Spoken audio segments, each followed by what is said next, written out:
पटना में मोदी जी का road show तो आपको याद ही होगा, जहां पे वो नीतीश कुमार के साथ रोड शो में घूम रहे थे और नीतीश कुमार हाथों में कमल का फूल लिए हुए थे, जिसके ऊपर उनको ट्रोल भी किया गया था कि अब उनकी जो एक एक बड़े पार्टी, राष्ट्रीय स्तर की पार्टी जो है, दूसरे पार्टी का प्रतीक चिन्ह लेके घूम रही है और नीतीश कुमार को बहुत ट्रोल किया गया था। लेकिन वो हाथों में फूल लेने वाला आज उसके मुट्ठी में वो फूल है, यानी वो कमल का फूल है। और इस तरीके का जो माहौल बना है, जहां पे अब नीतीश कुमार एक अहम भूमिका निभा रहे हैं और ये माना जा रहा है कि नीतीश कुमार ने अब कहीं ना कहीं भाजपा को अपने पकड़ में ले लिया है, गिरफ्त में ले लिया है। नमस्कार, मैं हूं रजत और आप देख रहे हैं जनता जंक्शन।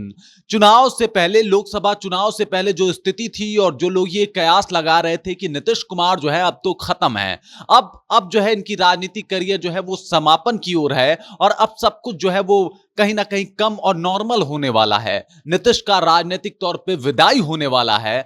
अब वो सब कुछ बहुत अलग हो गया है और अब नीतीश कुमार की ऐसी चुनावी एंट्री हुई है जिसके बाद कहीं ना कहीं मोदी भी उनके सामने सहमे सहमे से नजर आ रहे हैं, क्योंकि नीतीश कुमार कब उनका मिजाज बदल जाए, कब उनका मूड बदल जाए, और इस बात का पूरा ख्याल जो है अब भाजपा वाले रख रहे हैं। और इसी को लेकर सम्राट चौधरी का एक बयान आता है जिसमें वो कहते हुए दिखाई दे रहे हैं कि हम लोग 2025 का चुनाव भी नीतीश बाबू के ही निर्देश में लड़ेंगे और इसमें बुराई क्या है। अब इस बात के कई सारे अहमियत हो सकते हैं, कई सारे बातें हो सकती हैं, क्योंकि सम्राट चौधरी सिर्फ एक उप मुख्यमंत्री नहीं है, वो बिहार भाजपा के प्रदेश अध्यक्ष भी हैं और वो जो कुछ कह रहे हैं वो पार्टी आला कमान के बिना कहे हुए वो बात नहीं कहेंगे। अब 2025 में विधानसभा का चुनाव होने वाला है और उन्होंने ये साफ तौर पे कह दिया कि भाई इस बार जो 2025 का चुनाव होगा वो भी नीतीश हमारे गार्जियन के तौर पे होंगे और उन्हीं के दिशा निर्देश पे हम चुनाव लड़ने वाले हैं। मतलब स्पष्ट है कि अब नीतीश कुमार की बेरुखी भाजपा बर्दाश्त नहीं कर पाएगी और इसका पूरा ख्याल भी रखा जा रहा है। सम्राट चौधरी, आपको याद होगा, उनके तेवर हमेशा से नीतीश कुमार के लिए बदले बदले रहते थे, लेकिन अब जो है उनका तेवर बहुत डाउन टू अर्थ हो गया है। नीतीश कुमार को लेके वो कह रहे हैं कि वो हमारे गार्जियन जैसे हैं और वो जो कहेंगे वो हम करेंगे। 2025 के चुनाव भी हम उन्हीं के तर्ज पे लड़ेंगे।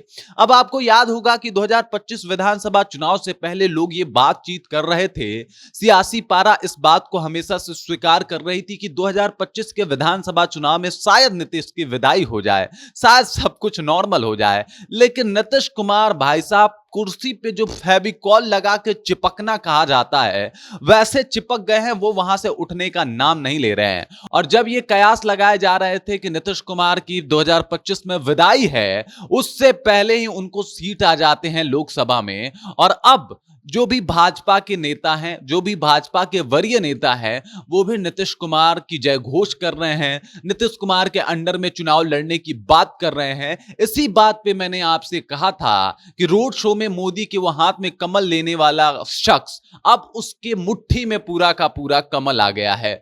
मोदी जी कहीं ना कहीं आके झुक रहे हैं, तो ये है नीतीश कुमार का दाव और इनसे डर। तेजस्वी भी काफी एक निगाहें बनाए रखे हैं और आपको याद होगा लोकसभा चुनाव में एक बार भी वो नीतीश कुमार के खिलाफ कुछ बोलते हुए नजर नहीं आए। वो बोलते हमेशा से ये आए कि नीतीश कुमार हमारे चाचा हैं और इनसे हमारा सब कुछ ठीक है, इन्हीं के तर्ज पे हम चुनाव भी लड़ रहे हैं। और इसी वजह से कहीं ना कहीं इस बात का पूरा ख्याल रखा जा रहा है कि नीतीश कुमार वापस ना पलट जाए और इस वजह से सम्राट चौधरी का यह बयान आता है, नीतीश कुमार जैसा कहेंगे वैसे ही हम 2025 के चुनाव में भी करेंगे और इसका पूरा ख्याल रखा जा रहा है। आपको याद होगा सन 1996 में जब बीजेपी और जेडीयू एक साथ आई बिहार में और दोनों ने साथ रहने का वचन लिया, उसके बाद से कई बार नीतीश कुमार पलटी मार चुके हैं।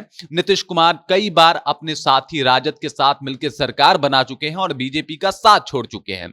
इससे पहले 1998 में एक बार बीजेपी की सरकार गिरी थी, वाजपेयी जी की सरकार गिरी थी, मात्र एक वोट की वजह से। और यहां पे तो नीतीश कुमार के पास लगभग 12 एमपी यानी सांसद हैं, तो यहां पे तो मामला कुछ भी हो सकता है और इसी वजह से पूरा का पूरा ख्याल रखा जा रहा है इनका। और ये अपने आप को अब समझ चुके हैं, इनकी अहमियत भी समझ चुके हैं, इसी वजह से इनके डिमांड को पूरी भी की जा रही है। बाकी इसके बारे में आप क्या सोच सकते हैं? क्या आपको लगता है, क्या नीतीश कुमार फिर से खेला कर देंगे? क्या फिर से पलटी मार सकते हैं नीतीश कुमार? इसके ऊपर आपका क्या राय है? आपके जहन में क्या कुछ चल रहा है? कृपया कमेंट सेक्शन में जाइए और कमेंट करके अपना विचार हमारे साथ जरूर साझा कीजिए। बाकी आप देख रहे हैं जनता जंक्शन और मेरा नाम रजत है।